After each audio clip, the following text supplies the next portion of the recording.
In a time when televisions were black and white, and dinner was served sharp at 6, American kitchens buzzed with the scent of casseroles, creamed meats, and curious concoctions molded in jello.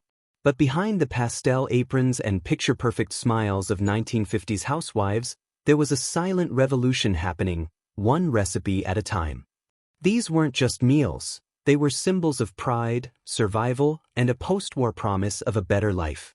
Yet today, most of these dishes have completely vanished from modern tables, almost forgotten by history. What happened to the tuna noodle casserole that once graced every dinner table? Or the chicken a la king that made a housewife feel like royalty?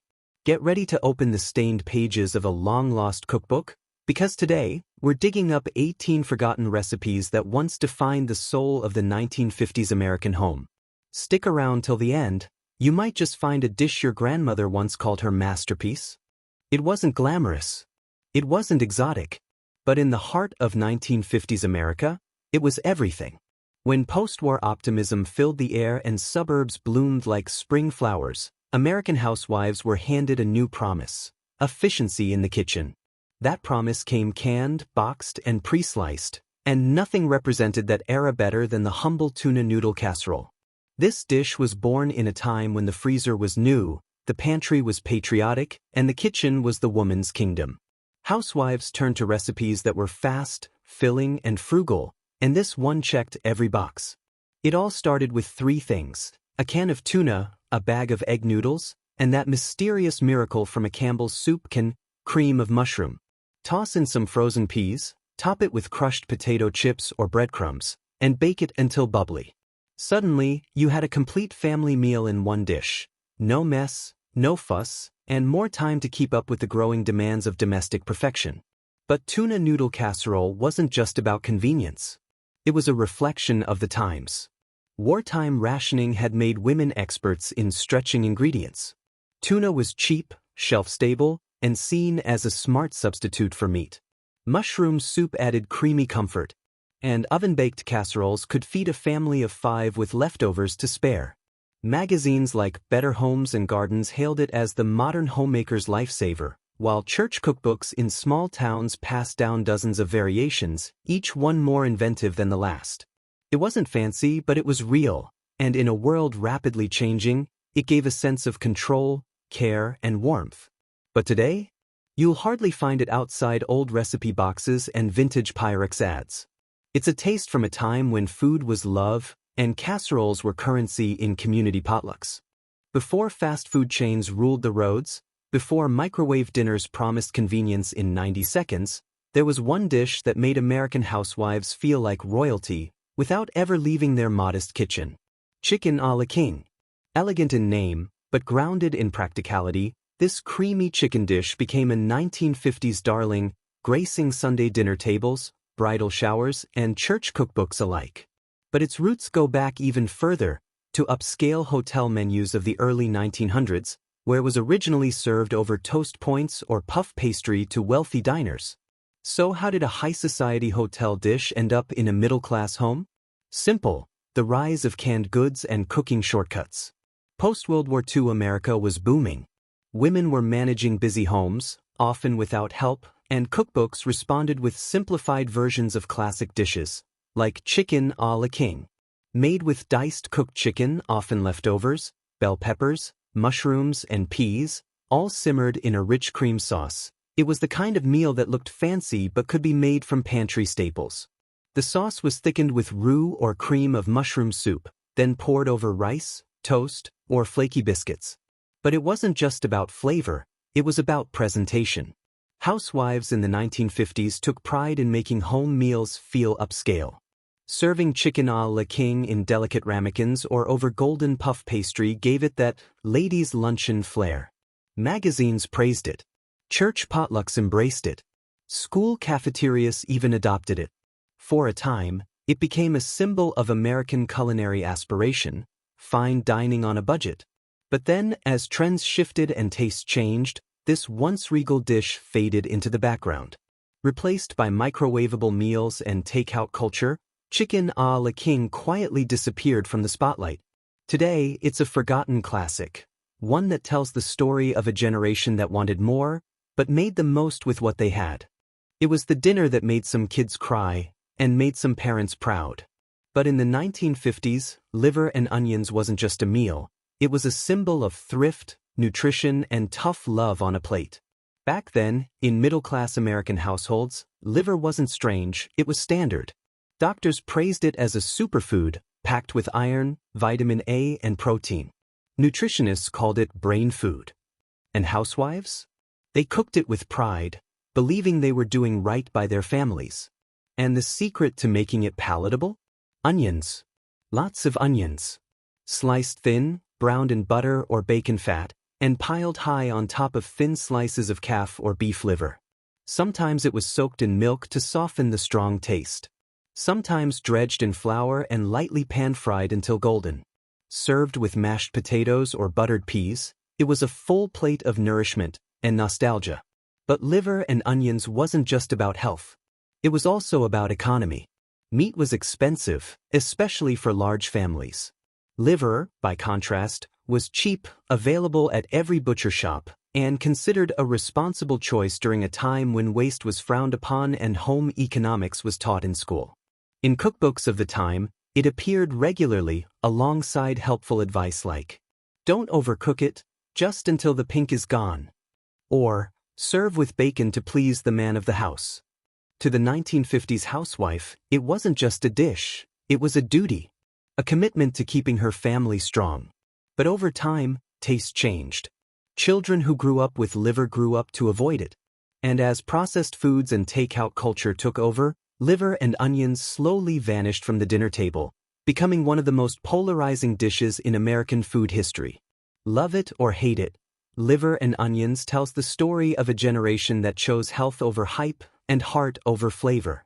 Up next, a meatloaf made from ham and glazed with pineapple. Trust me, you've never seen a loaf like this.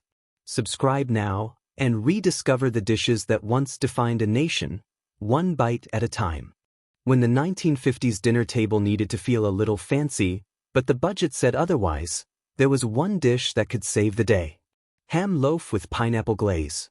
Unlike its beefy cousin, meatloaf, this version was pink, sweet, and proudly different. A blend of ground ham and ground pork, mixed with breadcrumbs, eggs, and milk, shaped into a firm loaf and baked to tender perfection. But the real magic? It came in the glaze.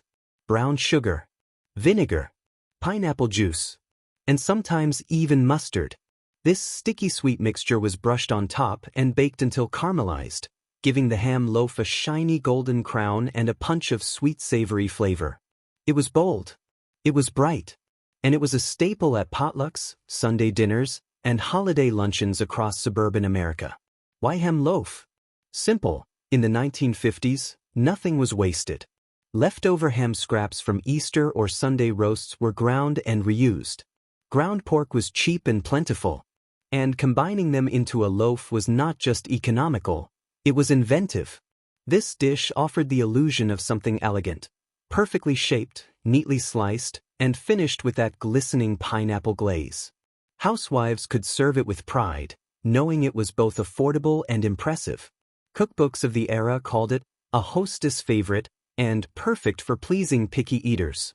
The sweetness helped children enjoy it, while the savory depth gave it grown-up appeal. It also captured something deeper about the 1950s kitchen, resourcefulness wrapped in presentation. Food didn't just need to taste good, it needed to look good, stretch far, and say, "I care." But as processed deli meats and fast food sandwiches took over, the humble ham loaf quietly disappeared, relegated to the pages of dusty cookbooks and fading family memories. It was salty, creamy, comforting, and came with a nickname no polite housewife ever said out loud. This is the story of creamed chipped beef on toast, a dish that fed soldiers, built families, and divided dinner tables across America. At first glance, it looks simple: dried beef, sliced paper-thin, simmered in a white bechamel sauce, and ladled generously over buttered toast. But behind that creamy exterior is a tale that stretches from army mess halls to the humble kitchen tables of 1950s middle-class homes. This dish earned its fame, or perhaps its infamy, during World War II. It was a staple for American GIs, who knew it by a far less flattering name. Sauce, you know the one, stuff on a shingle. To soldiers, it was cheap, filling, and unavoidable. But when those soldiers came home and started families, something strange happened. The dish followed them. And by the 1950s, creamed chipped beef had made its way into countless housewife cookbooks, rebranded, cleaned up, and served with a side of nostalgia. Why did it stick around? For one, it was easy. Dried beef came in jars or packets, shelf-stable and affordable.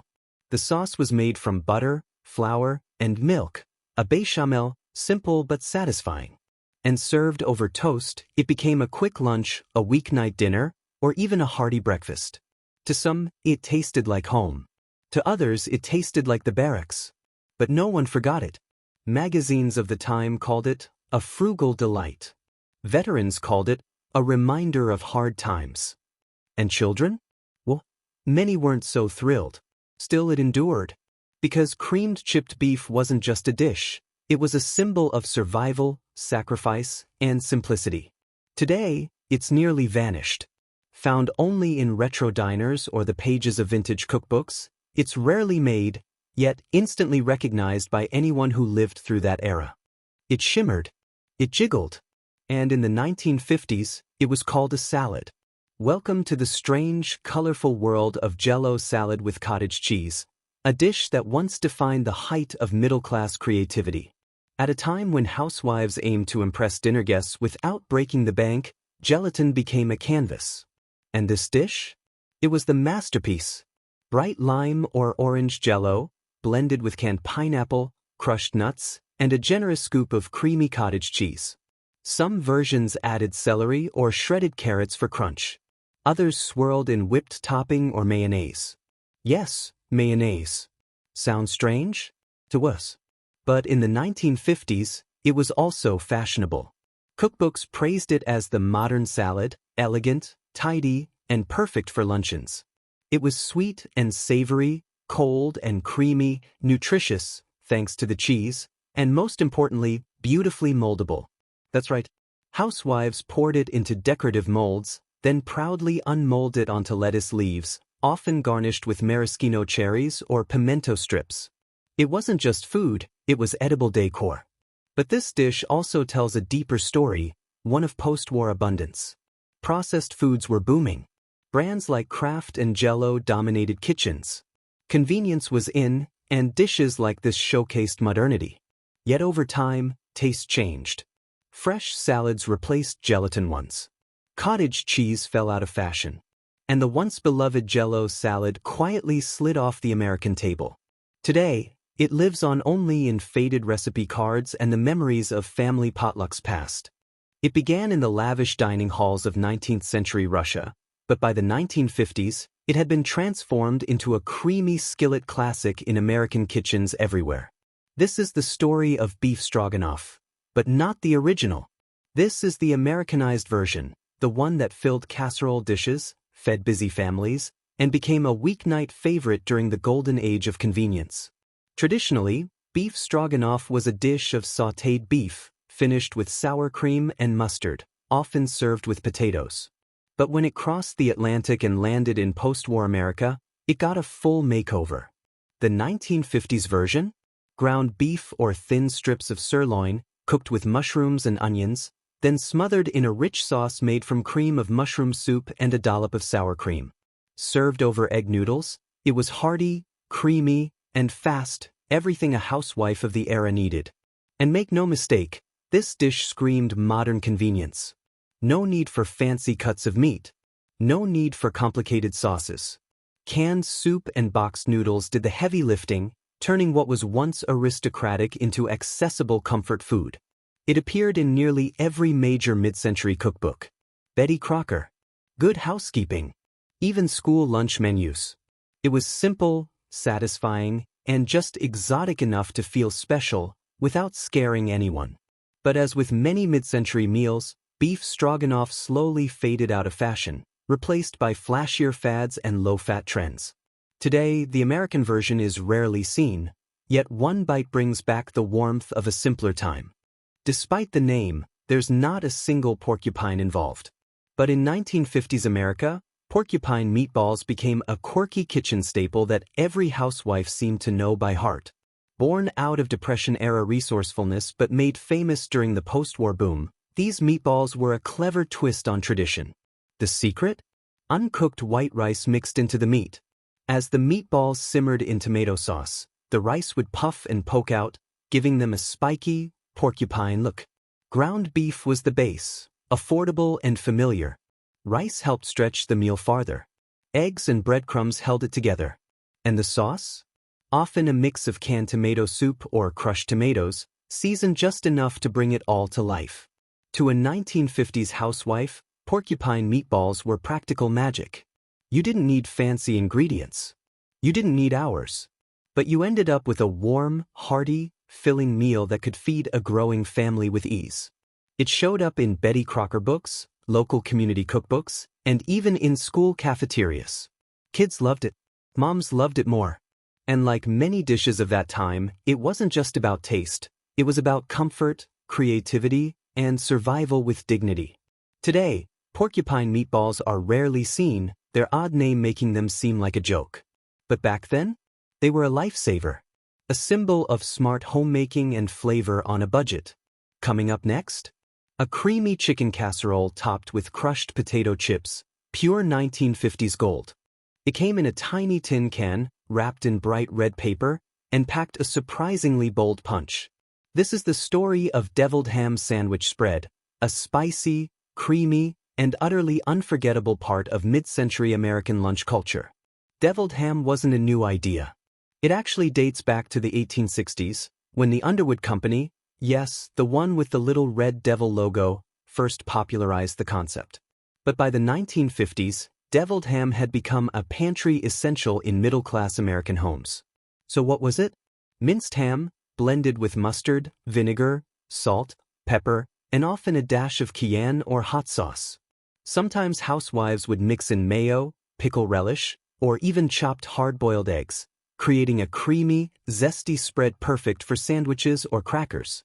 In an era before sliced deli meats were common in every fridge, canned meats were a lifesaver. Deviled ham didn't need refrigeration.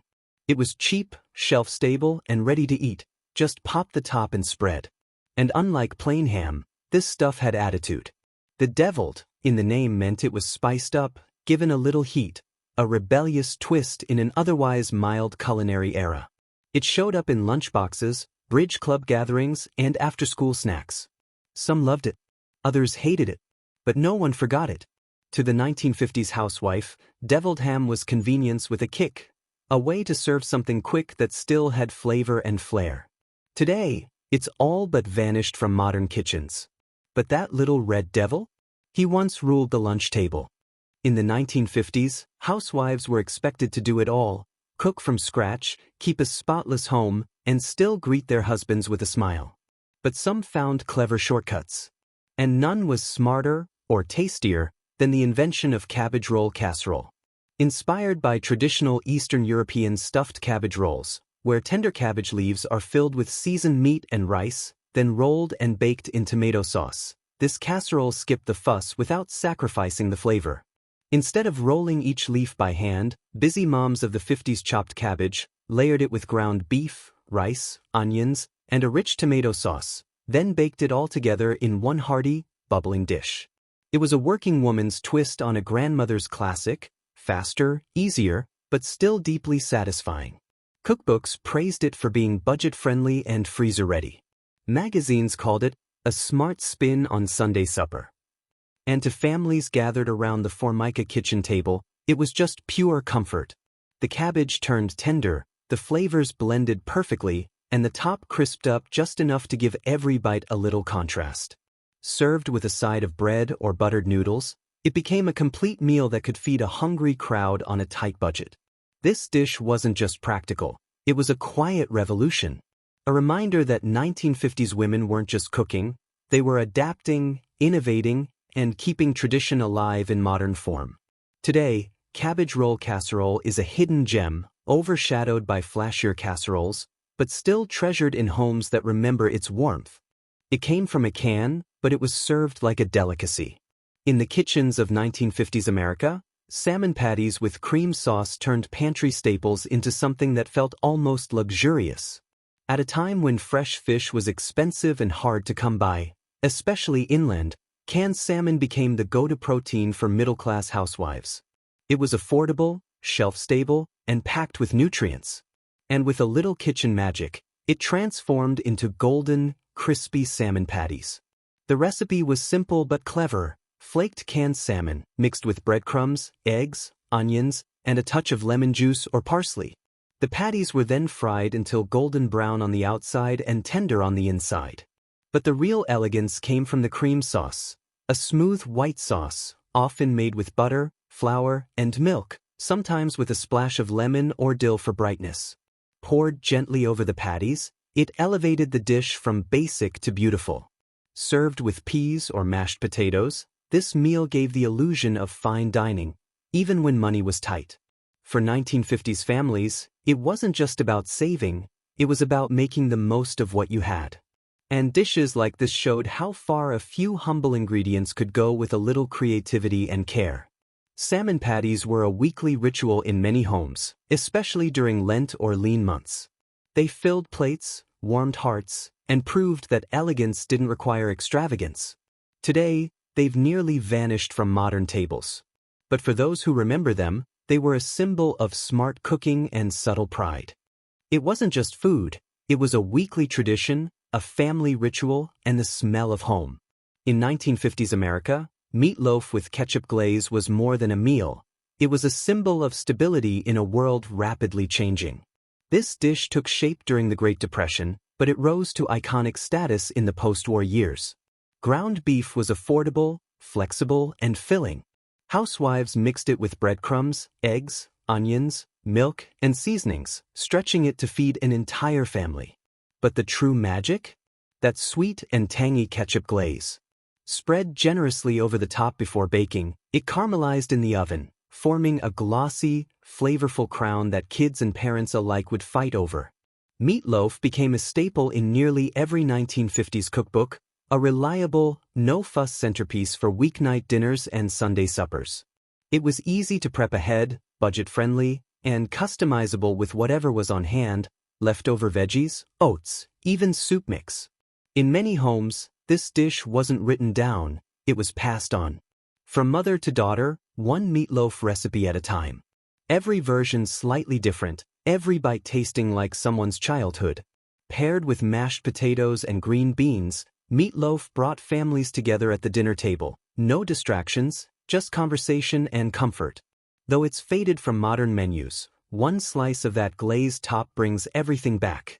The hum of a 1950s kitchen, the clink of forks on Corelle plates, and the warmth of being home. Before there was mac and cheese, there was this. In the heart of 1950s America, when budgets were tight but appetites were big, macaroni and tomato bake became a quiet staple in the home kitchen. This dish wasn't flashy. It didn't come from a famous chef. It came from necessity, and it thrived because of its simplicity. Elbow macaroni, boiled until tender. Canned stewed tomatoes, slowly cooked down with onions, garlic, and a touch of sugar. Some versions added cheddar cheese, others just a sprinkle of breadcrumbs on top. It all went into a casserole dish and baked until bubbling and golden around the edges. For the 1950s housewife, this was a go-to meal. It was vegetarian, which saved on meat costs, easy to prepare, and comforting in a way only baked pasta can be. Leftovers? Even better the next day. Some families added hot dogs or ground beef to stretch it. Others kept it plain and simple. Either way, it was always served warm, always filling, and always met with empty plates at the end of the meal. It appeared in church cookbooks, PTA newsletters, and recipe cards passed from neighbor to neighbor. This was the food of everyday survival and soft-spoken love. Today, macaroni and tomato bake is nearly forgotten, eclipsed by flashier pasta dishes. But in its time, it was a lifesaver. A reminder that great food doesn't have to be fancy. It just has to be made with care. It sounded French. It looked fancy. But it came straight from the American casserole dish. In the 1950s, no dinner party, or upscale family supper, was complete without chicken divan. Born in the 1930s at New York's Divan Parisian restaurant inside the Chatham Hotel, this dish was later adopted by home cooks who wanted something elegant, but easy. By the time it hit 1950s cookbooks, chicken divan had been transformed into a creamy, cheesy casserole that screamed suburban sophistication. The foundation? Poached chicken and tender broccoli, laid in a casserole dish. Over that went a rich sauce, often made from condensed cream of chicken soup, a splash of milk or sherry, cheddar cheese, and just a hint of curry powder or mustard for depth. Some versions added mayonnaise or sour cream for that classic mid-century richness. Topped with more shredded cheese and buttered breadcrumbs, it was baked until golden and bubbling. To a 1950s housewife, chicken divan was a showpiece. It was what you made when the in-laws visited, or when your bridge club came over, or just when you wanted to feel a little fancy on a Tuesday. It looked impressive, used leftovers smartly, and fed the whole family with minimal fuss. Served with white rice or buttered rolls, it was comfort food with class. Today, chicken divan is rarely seen outside vintage cookbooks. But in its heyday, it was the crown jewel of creamy casseroles, a dish that made home cooks feel like chefs. It was creamy, it was filling, and in the 1950s, it meant you were eating well. Scalloped potatoes with ham wasn't just a dish, it was a statement. A warm, bubbling promise that dinner was going to be satisfying. As post-war America moved into the booming 50s, food began to reflect comfort and abundance. And this dish, layered, hearty, and golden brown, was right at the center of it. It started with thinly sliced potatoes, layered carefully in a buttered baking dish. Next came chunks of leftover ham, a clever way to stretch Sunday's roast into Monday's meal. Over it all was poured a rich, homemade white sauce made with milk, flour, butter, and often sharp cheddar cheese. Each layer was seasoned and stacked with care, then topped with breadcrumbs or extra cheese before being baked to perfection. In the warm kitchens of 1950s suburbia, this dish represented resourcefulness meets comfort. It was economical, using what was on hand, but felt indulgent, especially with its bubbling, creamy top and crispy edges. Every bite delivered a balance of textures: soft potatoes, tender ham, and that irresistible brown surface. It wasn't just a side, it was often the centerpiece of the table. You'd find it in PTA potlucks, Sunday family dinners, and holiday leftovers. Easy to prepare, easier to love.